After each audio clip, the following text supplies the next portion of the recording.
Good afternoon, ladies and gentlemen. Welcome to the Glendale Housing Authority meeting of November 25th, 2008. May we have a roll call for the Housing Authority, please? Authority members: Draymond. Here. Mincy. Here. Najarian. Here. Razian. Here. Quintero. Here. Weaver. Here. Chairman Yusefian. Here. May we have your report, please? The agenda for the November 25th, 2008 meeting of the Glendale Housing Authority was posted on Thursday, November 20th, 2008 on the bulletin board outside City Hall. Okay, what's next, please? Next is approval of minutes. Is there a motion? So moved. Second. Okay, the minutes will be approved as submitted. What's next, please? Next is oral communication. Discussion is limited time is not part of this agenda. Each speaker is allowed 5 minutes. Members of the Housing Authority may question or respond to a speaker, but there will be no debate or decision, and the matter may be referred to staff through the Executive Director for an investigation report. I have one card. Herbert Milano. Good afternoon, Mr. Milano. Good afternoon, Councilman Yusefian, members of the Housing Authority, and city staff. My name is Herbert Milano. I thought I'd take the place of the sole representative of the public here at your session today, considering that no one else other than the city staff is present here. As you know, I have taken a very long interest in quality of life measures and in comparing what other cities provide in terms of information as to how their city is doing. And I began to wonder that I really have not seen any feedback from this board here, the Housing Authority, with regard to what you feel would be your top 10 quality of life measures. If you were to move to another city, let's say Jackson, Florida, what would you want to know? Well, most families want to know about crime statistics. First thing, how safe is it? They want to know about the schools. Are the schools good? They would want to know about the traffic. How congested are the streets? How clean is the environment? Are the designs of housing in commercial areas, attractive? And so on. So we can pretty much all agree as to what are the measures that determine whether a city is an attractive place for families. So they have the features with regard to the support for kids, the amenities, the swimming pools, the parkland, and so forth. I would imagine that parkland is another major concern of people. Are there sufficient green spaces for families to go to? And yet, if we were to look at Glendale and say, all right, let's take Southern Glendale and sort of invite someone from across the country, they would get a different picture if you were to say Southern Glendale were an entity and Northern Glendale were another. If I were living next to Mr. Najarian, I'd have plenty of parks nearby. Green space, greenery, quiet streets. It's really like a completely different place. And so my thinking is that when we work towards creating quality of life indicators, we should actually determine in what area it is. If you look at the report from 2001, 2002, they give you parkland per 1,000 across the board. And then they give you percentage of green space, including all the empty land in the hills, as if really we had accessibility to it, or most people had accessibility to it from these areas. And of course that is not true. It's not an accurate depiction of it. And so when I think about crime indicators, I figured, well, almost 50% of the budget goes into public safety, but do you get reports about crime trends on a regular basis? I don't see that. Or the other major issue, traffic safety and traffic speed. Do we get on a periodic basis, on a regular basis, any kind of evaluation coming to you with regard to how we're doing? We don't get that. You get it indirectly through the environmental impact reports, but, traffic and parking, they missed more than 50% of their issues, of their meetings. They were canceled by staff because there was nothing to discuss. So think about, well, what is the focus then? If staff can tell the commissioners that no need to meet, we really don't have much in terms of transportation and parking to discuss, what does it tell us? People don't show up, just like they don't show up to these meetings. And so, so you have special meetings like the one we had on Wednesday at Hoover. But none of you were there. So here we have a major issue concerning traffic safety and pedestrians and so forth. But only one of the commissioners, by the way, Bill Wiseman, was there, which was very commendable. And he went over to Pasadena and took a look at some schools out there and came back with some information that was very valuable. So I really admire that in a commissioner to take that on. But I talked to a couple of other commissioners, and they were not called. In other words, they didn't read the Glendale News Press, so they didn't know that there was a meeting taking place. So we come back to the same thing. How do we measure? How often do we get these reports? How often do you discuss these issues? You almost had, about a couple of hours discussing housing and real estate and land acquisition and, and contracts. You have the time for that, but where's the other side of the housing and community development? It's the community development side that I feel that we're not paying enough attention to, and we are not measuring on a consistent basis. And that's why it is my hope that if you look at the status of that report that is coming to you, that perhaps we need to address a few more resources for it to make sure that it is successful and that you get quality of life measures that you can use for policy development. Thank you. Mr. Raymond. Mr. Milano, I have a couple questions for you. Mr. Milano, I enjoy your comments to us each week, but I just want to clarify something because I find myself being a little bit offended, and I'm not sure that you meant to, but that's maybe just the way I'm interpreting it. First of all, you're not the sole representative of the public here. There are 5 elected representatives who are representing the public. I misspoke. Here. I did not phrase it correctly. But I know what you mean. You're the only speaker here today who is not involved in the city. You're quite right. There we go.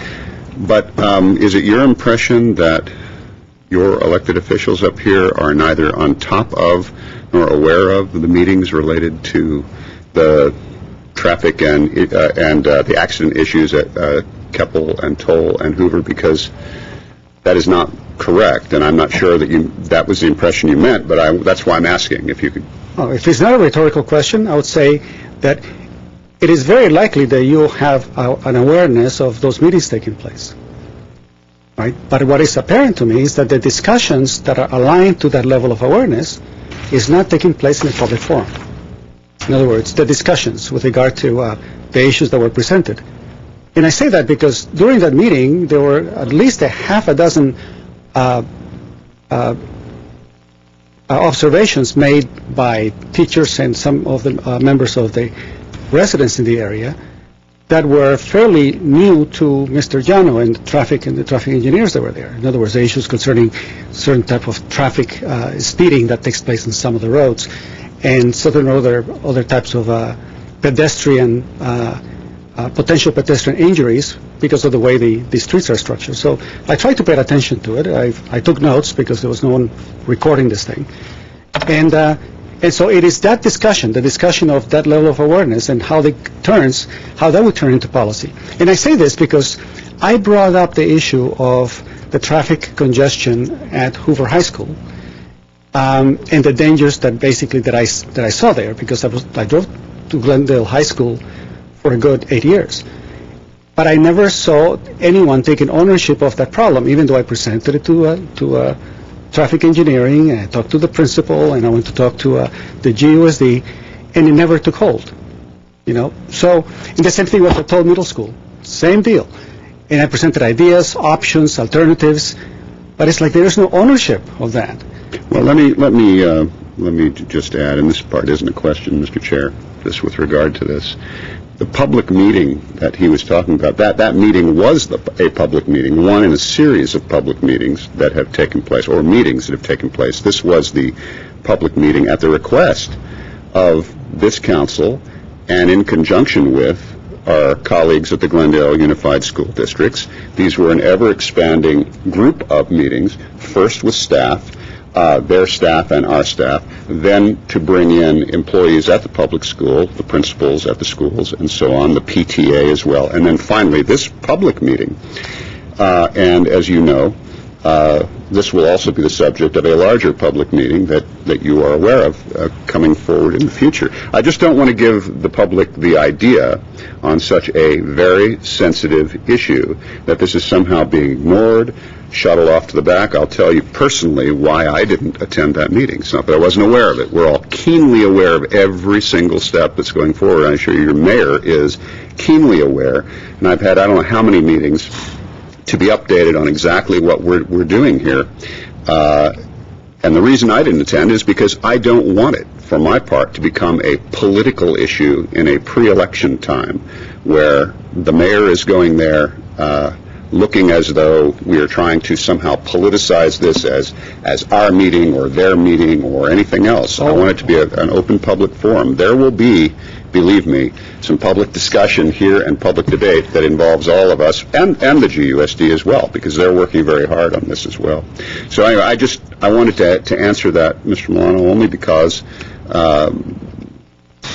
I know you know what you're saying, but I'm not clear that the public watching understands the drift of this. So. Mr. Bremer, I had completely forgotten the dynamics of what has taken place in the past with regard to the GUSD and the City Council and the political posturing that has taken place in the past. I completely forgot about that. To me, what struck me was not seeing the presence of members of this council. But you know what? Now that you mention it, yes, I completely forgot that other side of the dynamic of what can take place in a joint meeting of that kind. Well, stay tuned, Mr. Milano, because I think you're going to see this is going to be one of the best moments for the Glendale Unified School District and the City Council in terms of the unified response on this, and it has been actually straight on through, and I think it will surprise you, and I think it is, of course, very sad that this incident has occurred, but I think it is beneficial that the organizations have been working side by side throughout this process. Mr. Chair, that is the end of my comment, and I thank you. Thank you, Mr. Milano. Mr. City Manager. Mr. Chair, maybe to add just a moment, this incident in these community meetings, which frankly were not intended to be council meetings, and they would have taken on, believe me, an entirely different dynamics had 3 or more of you gone, because they would have had to have been Brown Act meetings, and they would have essentially been council meetings. These were meant to be interactive meetings between residents, concerned teachers, administrators, parents, neighbors about the situation. And you assigned a high enough importance to that process that you sent your city manager to go facilitate all of those meetings, every one of them. And Mr. Milano was at the 3rd one, and I think, as he will attest, your city manager was front and center and facilitated the entire meeting and the discussion, along with support from the transportation staff, who did an admirable job. And I will say, by the end of both of the meetings that we had, over 50 teachers, parents at both of them, there was applause for the city school's efforts in attempting to address the issue. On a second note, to imply that because every comment, suggestion, concern about safety around a school that isn't implemented or responded to is because somebody doesn't care is a travesty on the people in this community and the city who are deeply concerned about safety at our schools. As was pointed out in the meeting that Mr. Milano attended, there is no other school at which there has been as much attention, improvements, resources committed to than Hoover Keppel Toll. And as long as I've been here, that's been the case. But that doesn't mean that other schools receive short shrift either. Our transportation staff, our police staff, my office know intimately the issues that confront our schools and safety, and we take very seriously our dedication to ensuring those schools are as safe as we can practicably and reasonably make them. That doesn't mean we can remove all risks entirely.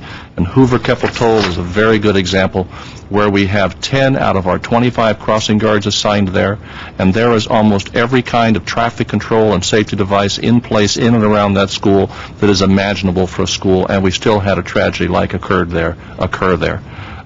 Even though that school complex has received more attention than any other school imaginable, we still, though, have gone back and redoubled our effort to look at it again and to engage the community, to engage administrators, and see if there is still more that can be done. That's how seriously you've taken this matter. Thank you. Next item, please. Authority member, staff comments. We all made our comments. Is there any new business? Mr. Missy has one. On a different note, this being Thanksgiving week, I was thinking we have so many things to make us ungrateful in a sense with the economy and so forth, but we have lots and lots to be grateful for. And I was thinking of the dozens and dozens of families that are in homes now that don't have to worry about it because of our current housing authority and past housing authorities that have made this possible. I'm thankful for the Housing Authority, current Housing Authority, and the hard work that they do. I'm thankful for the staff led by Madeline, who give us the material every week that is well put together and helps us in making our decisions, and with the Scott Howard and so forth. I'm thankful for the city of Glendale, and I just wanted to mention this on this particular week. Thank you, Mr. Mayor. Any other comments? Hearing none, is there a motion to adjourn? So moved. Second. We are adjourned.